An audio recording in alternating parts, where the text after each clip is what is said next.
Salam kasih damai dan sejahtera, Tuhan memberkati, menyertai dan melindungi. Salve, mari kita buka dengan doa. Dalam nama Bapa dan Putra dan Roh Kudus, amin. Allah Tritunggal yang Maha Kudus, kami bersyukur di hadirat-Mu. Kami tadi sudah misa dan akhirnya sekarang kami memulai perkuliahan kami.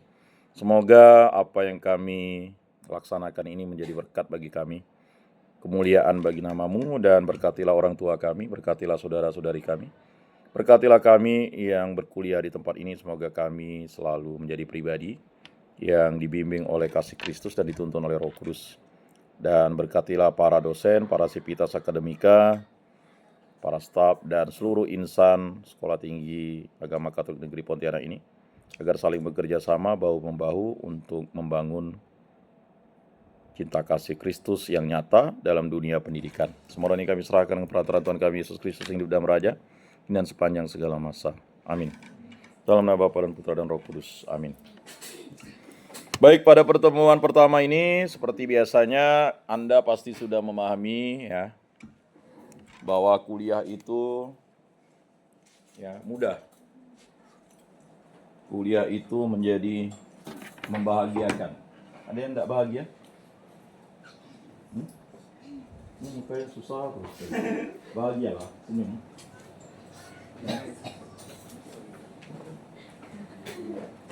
Kata istri saya tuh, kalau misalnya kita itu tak bahagia, ya kan, kita tidak akan bisa saling mencintai kan.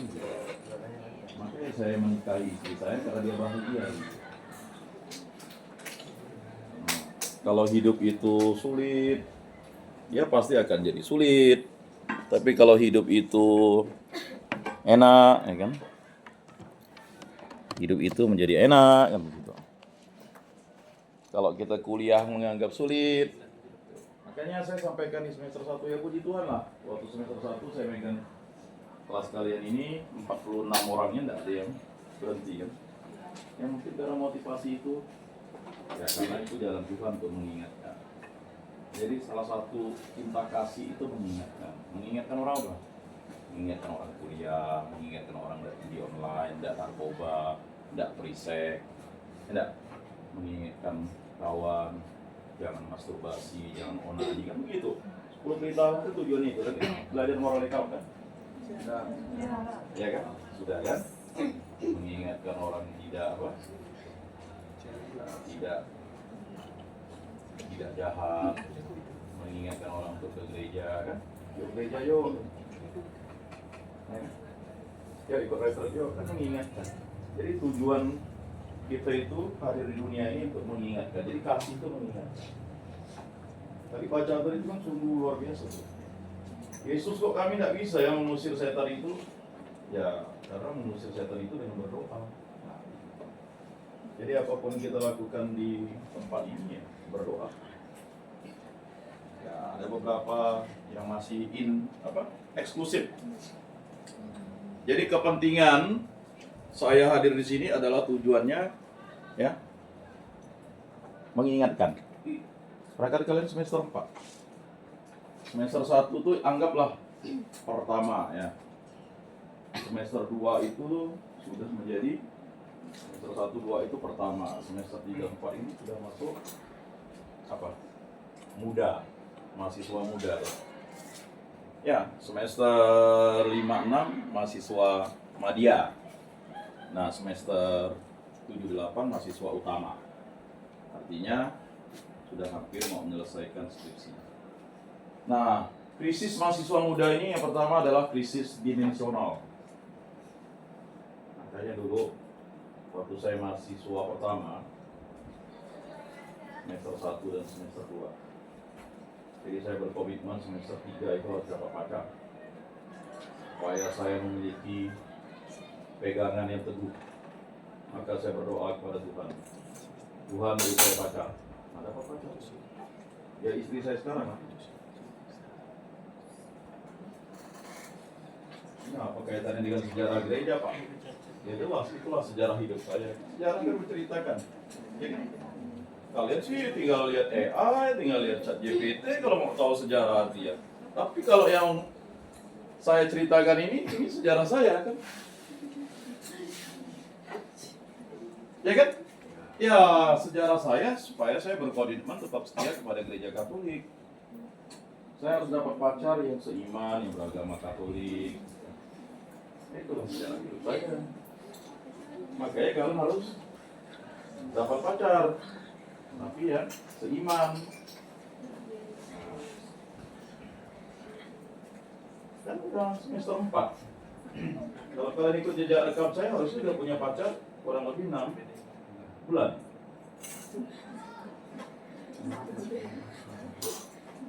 Tidak sulit sebenarnya. Tuhan minta pacar ya seiman, ya kan. Jangan minta pacar yang baik dulu.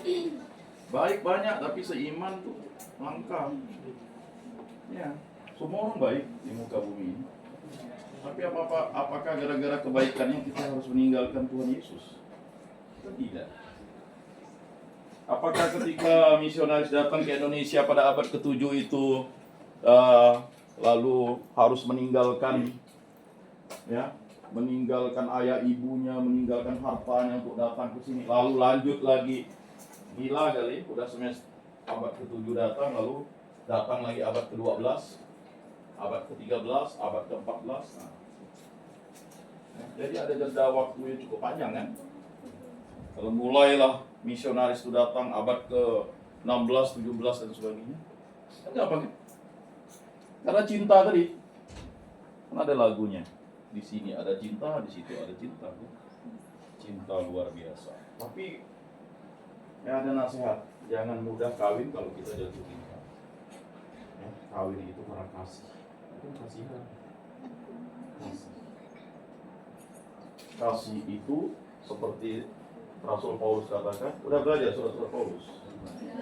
Udah. Kasih itu apa? Sabar. Ini dan ini.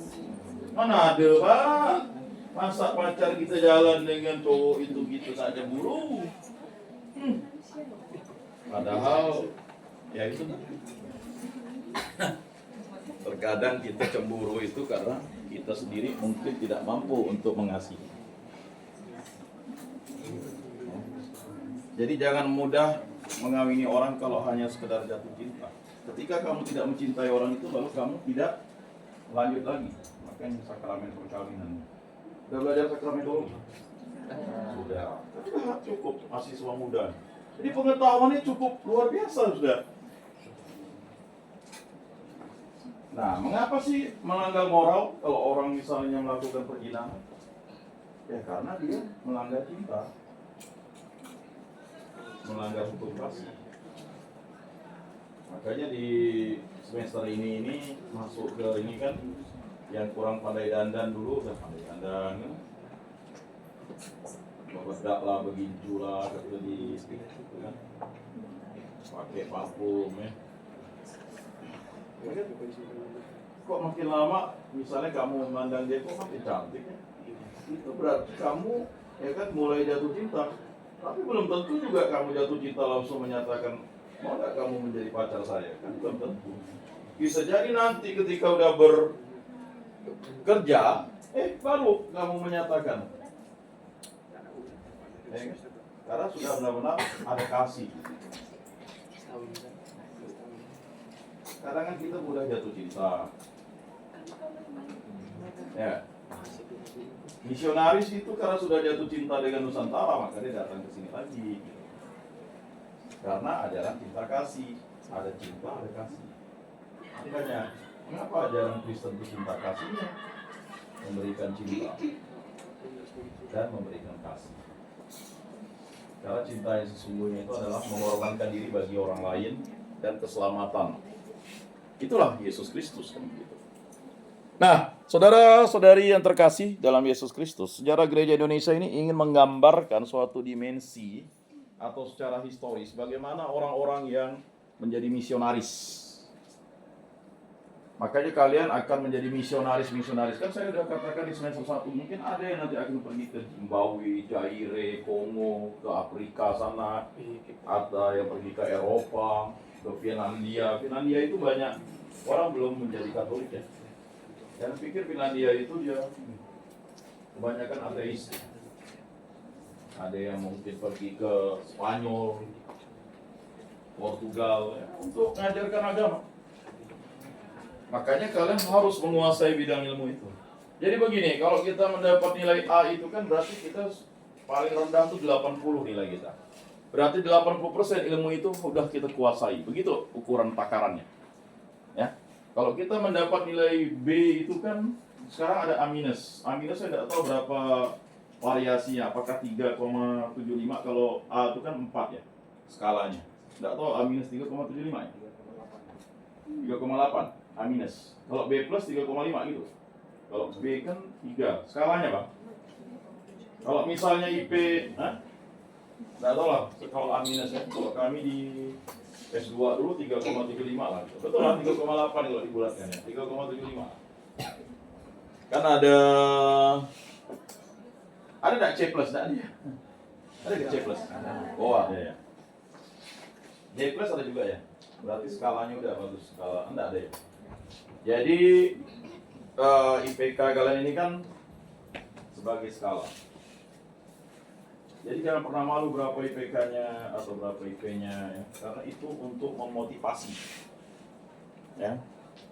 Kalian tahu Frederick kan? Frederick itu guru olahraga. Dia kan udah sangat tua tuh pada tebing, walaupun usianya 27 tahun. Ya bagi itu kalangan panjat tebing itu dia udah tua. Waktu dia di PON saja kalah kan? Tapi mengapa dia memiliki prestasi itu? Prestasi yang sangat kuat. Hah? Karena dia ingin membuktikan bahwa dia bisa. Orang Kalimantan Barat bisa. Bapaknya kan Dayak tuh. Orang Kaposulu kalau tidak salah bapaknya. Kalau tidak salah ya, disclaimer dulu. Ya, padahal badannya pendek kan, tidak tinggi. Tapi dengan motivasi yang kuat dan dia pernah mengikuti kejuaraan dunia, saingannya dia tahu itu. Ya. Dan karena semangat dan spirit itu, dia berhasil mengalahkan. Tetapi ketika di PON, ada orang yang ingin mengalahkan dia. Kenapa? Karena dia juara Olimpiade kan. Kan tidak dapat emas dia untuk Kalbar. Tapi untuk Indonesia. Nah, terkadang hidup kita itu seperti itulah. Mungkin di tempat ini kita ya malas bersaing, enggak level. Saya levelnya nanti waktu udah ya silakan. Tapi sekarang kalian masih hidup di Sekolah Tinggi Agama Katolik Negeri Pontianak. Inilah sejarah bagian hidup kalian untuk menjadi katekis guru agama Katolik. Dan sekarang ada 4 jurusan. Ya, 4 jurusan ke 4 prodi. Prodi. 4 prodi lah ya. Sekarang kalian PKK. Ya, pendidikan apa? Keagamaan. Udah belajar ilmunya udah cukup tinggi, ya, udah sakramentologi dan sebagainya. Tetapi persoalannya masih ada yang tidak datang misa. Tadi saya cek tadi PKK 5, PKK 4 tuh ada beberapa yang tidak datang misa. Tahukah kalian kalau tidak datang misa itu kalian berdosa Pak? Dan harus menerima sakramen tobat. Kan kalian udah tahu ilmu, kan udah belajar sakramentologi, ya kan? Kenapa masih bisa dilakukan? Kenapa masih dilanggar? Nah, sejarah-sejarah itulah yang akan melihat bagaimana perkembangan misionaris itu bisa sampai ke Nusantara ini. Dan akhirnya kitalah akibat cinta yang begitu luar biasa dari misionaris pada abad ke-7, pada abad ke-12, 13, 14, 15, 16, 17, 18, 19, 20, 21, dan sekarang pun ya kalian bisa menjadi misionaris dimanapun berada. Nah, itulah sejarah gereja ya. Kalian bisa catat di situ, ini RPS kita, rencana pembelajaran semester sejarah gereja Indonesia. Saya tampilkan ini karena nanti kalian mungkin jadi calon dosen, calon apa, harus buat RPS, atau misalnya nanti RPP bahasa ininya ya. Tapi kalau ini RPS gitu. RPS singkatnya ya. Lalu mata kuliah ini membahas sejarah perkembangan gereja Katolik di Indonesia dari awal masuknya ke Kristenan hingga masa kini. Jadi kapan Kristen itu masuk? Ingat ya, orang Katolik itu pasti Kristen gitu, Pak. Katolik itu pasti Kristen, Kristen belum tentu Katolik. Ya. Kita harus memberikan penjelasan itu. Mengapa nomenklatur kita disebut Katolik saja? Ya udah, orang Katolik ya udah pasti orang Kristen begitu, Pak. Saya Katolik bukan Kristen, itu konyol lu. Ya kan? Ya memang nomenklaturnya di Indonesia Katolik, apalagi di KTP itu. Coba lihat KTP kalian. Lihat KTP kalian, kalau tidak percaya. Tidak ada agama Katolik itu di KTP, yang ada Katolik. Coba kalian, coba perhatikan KTP kalian. Berarti selama ini, Katolik. Katolik kan Katolik jadinya. Katolik kan? Katolik. Apa itu agama Katolik? Ya, si Dukcapil alasannya tidak bisa dirubah-rubah lagi. Ada atau lah tuh. Ya, apa maksudnya lalu begitu tuh? Ya, saya ketawa sendiri dengan agama gitu tuh. Kita tulis sekolah tinggi agama Katolik negeri, tapi KTP kita Katolik. Ketawa deh. Cek di KTP kalau tidak percaya. Buka KTP. Nah, kalau tidak percaya, coba buka KTP-mu. Jangan pernah lihat ada KTP. Coba lihat KTP, betul tidak?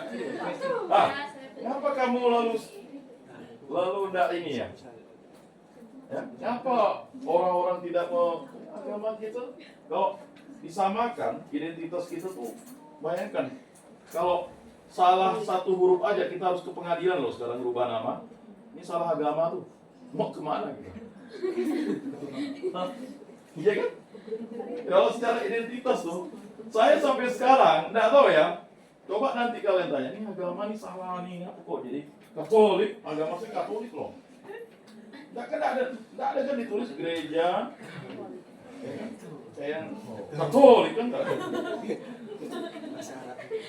Saya nggak tahu lah. Ya, kalian lah yang kritis nanti sebagai ini. Coba saya tanya, kalian ada kan? Ya coba distakan tuh pakai itu, enggak kan? Ya, itulah ya bagaimana sejarah. Apakah kalian bisa merubah sejarah?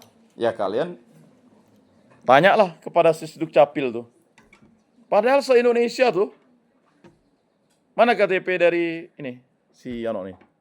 Dari ya kan Sulawesi. Nah, coba lihat KTP-mu apa? Sama kan? Berarti itu se-Indonesia. Saya pikir sekalbarnya yang salah. Jadi agama kita itu tak terdata lah. Agama kita Katolik. Ditulis Katolik. Ya, nah itu masalah sejarah itu akan menjadi sesuatu yang harus kalian pelajari secara spesifik dan seksama. Mahasiswa akan mempelajari dinamika misi Katolik, peranan para misionaris, pengaruh kolonialisme, dan perkembangan gereja dalam konteks sosial budaya dan politik Indonesia. Nampakkah? Non sini nah. Depan lah. Sinilah duduk. Nah, ini udah nampak kan? Bu, sekarang kan udah tidak pakai layar-layar lagi dah. Kalau ada kuota nih saya tayangkan YouTube saya situ tuh. Cuman kalian tidak ada nonton. Nah, tidak sempat Pak nonton. Punya kami, ya kami biarkan. Tunggu Pak Yakobus Julanelis jadi dosen lagi di mata kuliah, saya aktifkan lagi gitu. Jadi mahasiswa akan mempelajari dinamika misi Katolik, peranan para misionaris, pengaruh kolonialisme, dan perkembangan gereja dalam konteks sosial budaya dan politik Indonesia. Kajian ini akan membantu mahasiswa memahami peran gereja Katolik dalam perjalanan sejarah bangsa Indonesia serta tantangan ini dihadapi gereja di era modern. Era modern, era kontemporer ya, era globalisasi sekarang. Paham ya? Jadi nanti ada era kontemporer, era modern, era globalisasi. Nah, capaian pembelajaran yang pertama, CPP-nya mahasiswa memahami sejarah dan perkembangan gereja Katolik di Indonesia. Harus memahami sejarah. Ya. Memahami sejarah, ya. Sampailah si Ano itu siapa namanya ini? Mengantuk. Hebat juga saya bisa mendongeng. Ya. Sendiri lagi di pojok. Ya kan? Semakin dewasa kah atau semakin mendewasa? Mahasiswa mampu menganalisis peran gereja Katolik dalam sejarah sosial dan politik di Indonesia. Ya, nyambung kan? Ilmu sosial dasar, nyambungnya ke sejarah gereja Indonesia. Ya, itulah mata kuliah yang diberikan kepada saya. Maka saya katakan, pasti kita akan bertemu lagi. Kalian ingat enggak? kata-kata saya. Ya. Paling yang tinggal berapa orang itu enggak ketemu saya karena dia udah ngambil mata kuliah SGI di tempat lain. Maksudnya di sini tapi dengan dosen lain. Tapi kalian pasti akan ketemu saya kembali nyambung di SGI-nya. Anda tahu di semester 6 nanti itu kalau saya dikasih mata kuliah itu ya nyambunglah ke situnya. Ya. Ya, tapi itu urusan ya kampus lah ya. Mahasiswa mampu mengaitkan perkembangan gereja dengan konteks budaya dan tantangan di Indonesia. Ilmu sosial dasar dan ilmu budaya dasar ya. Jadi ada budaya, ada sosial dan sejarah. Nah, itu hasilnya. Jadi kalau kalian belajar dengan baik kemarin, saya yakin dan percaya semuanya dapat nilai A, semuanya dapat menguasai ISB. Ya kan? Ilmu sosial ISBD, sosial budaya dasar saya kan ya. Harusnya ilmu sosial dasar, ISD-nya. Ya jangan di ini ya. Kalau yang adik kelasnya kemarin lebih berat lagi tugasnya, suruh buat diktat. Dan ya semuanya berhasil buat diktat. Karena diktat itu nanti dipakai kalian bisa jadi dosen, bisa jadi guru, bisa jadi motivator, influencer ya. Sekarang ada 6 miliar orang tak mengenal Yesus. 6 miliar. Kalau misalnya 6 miliar itu bisa jadi subscriber kalian itu janganlah banyak. Misalnya 10.000 orang buat kalian sudah enggak. Ya tinggal memberikan pengetahuan iman saja. Ya. Ini kan suatu kesempatan bagi kalian untuk memahami bahwa nilai sangat penting, tetapi juga ya kita dikenal orang itu penting. Siapa sih Pak Yakobus Julianelis tuh? Cek ya di YouTube-nya kan. Orang kan tidak perlu nyari di mana-mana informasi digitalnya. Ya. Kalian ada berteman dengan saya gak di TikTok? Ada. Di Snack Video ada? Di Facebook? Di IG? Ya. Mengapa saya hadir di semua tempat? Karena saya tidak bisa menghadirkan diri saya di semua tempat itu, maka saya menghadirkan diri saya di dunia maya. Ya. Dan itu semacam suatu sejarah nanti untuk dunia digital. Ya 1000 tahun lagi dibuka oleh anak cucu kita kan. Dilihat-lihat ini manusia zaman dulu nih 1000 tahun yang lalu gitu. Nah itulah yang diinginkan sejarah kan. Bahwa kalian tuh tercatat dalam sejarah. Bahwa di dalam Sekolah Tinggi Agama Katolik Negeri Pontianak ini ada yang bernama, siapa namamu? Cewek? Hah? Nela apa namanya? Nela Veronica kan namamu? Oh Petronella Veronica. Bukan. Yang Veronica siapa? Hah? Oh, kelas sebelah dulu ya. Petronella dan Petronella apa gitu kalau tidak salah. Satu aja Petronella ya. Ada Petronella lagi ya? Enggak ada. Siapa? Oh, kamu yang Petronella. Kamu kan dari Kaposulu kan? Karena logatnya seperti itu gitu. Kalau ini Petronella dari Sanggau. Nah, kemudian mahasiswa mampu menganalisis peran gereja Katolik dalam sejarah sosial dan politik di Indonesia. Mahasiswa mampu mengaitkan perkembangan gereja dengan konteks budaya dan tantangan di Indonesia. Jadi nanti ya pada pulang nanti itu kalian harus mengumpulkan ya hal-hal yang sifatnya seperti ini untuk menjadi ini. Saya ingatkan kembali kalau semester 1 tuh baca berapa buku? Udah pernah saya beritahu? Atau lupa? Hah? 5 buku? 1000 buku. Udah sampai 1000 buku tuh. Hah? 1000 halaman? Hah? Itu tugas. Atau saya tidak nyampe ke kalian ya. Jadi kalau semester 1 tuh harus bisa baca 1000 buku. Jadi 1000 buku dibagi 365 hari. Berarti dalam satu hari itu kalian harus bisa membaca minimal 4 buku. Hah? Yang paling utama buku kitab suci, buku katekismus itu kan tidak mungkin bisa habis dalam 1 tahun. Ya enggak? 1000 buku kalian baca tuh. Dari satu buku tuh 3 ya buku ya bisa dilanjutkan kembali kan. Bagaimana pengetahuan kalian bisa menambah? Kalau kalian hanya baca bukunya itu ya.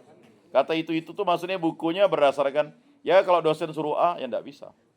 Sekarang udah semester ini berarti harus minimal kalian sudah membaca 400 buku. Sudah membaca ya, bukan baru membaca. Makanya tujuan perpustakaan ada di sana, 1000 buku. Skripsi kakak tingkat kalian itu atau alumni kalian itu buku. Dah kalian bisa baca gitu. Maka semester 1 udah saya sampaikan udah harus punya judul, udah gak judulnya? Belum terus. Nanti ujung-ujung enggak tahu udah semester berapa. Nanti tahun ini kalian udah masuk semester 5. Tahun depan semester 6. Lalu PPL. Udah masuk skripsi. Ya kan memang begitu. Ada satu kemarin kakak tingkatmu tuh, lalu lupa dia masukkan judulnya. Yang satu udah lepas, lalu tak terinput di Siakat. Makanya sekarang udah nemukan judul. Caranya adalah kalian pergi ke perpustakaan sana. Makanya kalian sekarang itu diwajibkan kuliah hanya 4 hari. Ya kan hari Jumat itu full kalian jadi kutu buku di perpustakaan atau di perpustakaan daerah. Karena kan hari Jumat full bukanya. Sabtu, ya kan? Jadi semakin banyak membaca buku berarti semakin banyak kalian bisa mencari pengetahuan. Nah itu. Sejarah ya begitu gitu. Nanti kalian boleh lihat misalnya ini ya. Yang hubungannya dengan berbagai macam. Kok ada yang tembus ya suaranya? Suara mana nih? Tembus ya? Suara saya bisa tembus juga ke sana kali. Apalagi suara saya bisa mengalahkan di ujung nanti ya. Kemudian capaian CPMK-nya. Mau dicatat silakan ya kan. Mau enggak pun enggak masalah. Ya bagaimana lah mau kelihatan matanya di belakang. Bukan teksnya kecil ya. Nah, ini udah besar. Ngomongnya, ya kan? Ngomongnya tuh suka di belakang, di depan lah nih. Mumpung ada orang ini. Mahasiswa mampu menjelaskan fase-fase penting dalam sejarah gereja Katolik di Indonesia ya. Ada fase-fasenya. Ya. Mahasiswa mampu menganalisis dampak kolonialisme terhadap perkembangan gereja di Indonesia. Mahasiswa mampu mengidentifikasi peran para tokoh, misionaris, dan tokoh lokal dalam penyebaran agama Katolik. Ya. Jadi, kemudian mahasiswa mampu menjelaskan tantangan gereja Katolik di Indonesia pada era modern. Ya. Jadi itu. Jelas ya? Nah, jadi itu capaiannya. Jadi kita belajar itu ada tujuannya. Nah, sama nih materi pembelajaran dan jadwal. Hari ini pengantar sejarah gereja Katolik Indonesia, ya macam-macam lah pengantarnya tuh. Ya, ada ceramah, diskusi, bacaan awalnya sekarang, nanti pulang, ingat.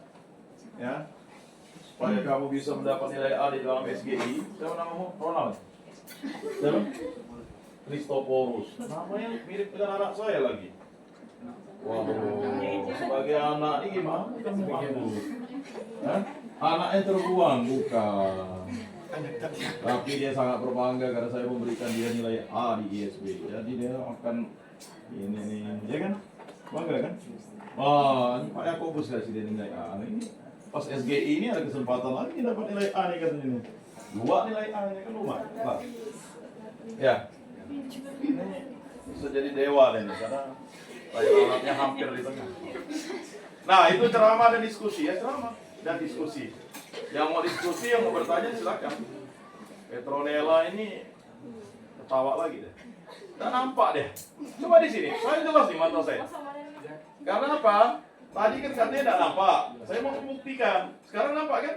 Nah, saya tidak pakai kacamata. Masa? Yang mana? Ada yang pakai kacamata gitu? Siapa? Wih, tapi kelas ini tak berkacamata. Petronella ya sampai lepaskan kacamata. Ya, oh gitu. Ya. Nah itu tugasnya adalah bacaan awalnya. Ya, bacaan awal nanti dibaca. Oh ini bukan dibaca, carilah literatur. Masa kalian di internet tebayak bahasa ini. Orang Mekayang. Tebayak paling banyak yang bahannya. Kemudian yang kedua, pertemuannya adalah masuknya agama Katolik ke Indonesia abad 16 sampai 17. Ya kita cerita Katoliknya ya. Kalau Kristennya itu di abad ke-7. Ketiga, pengaruh kolonialisme Portugis dan Spanyol dalam misi Katolik. Nah ini ya, ada diskusi kelompok. Ini dia makalah.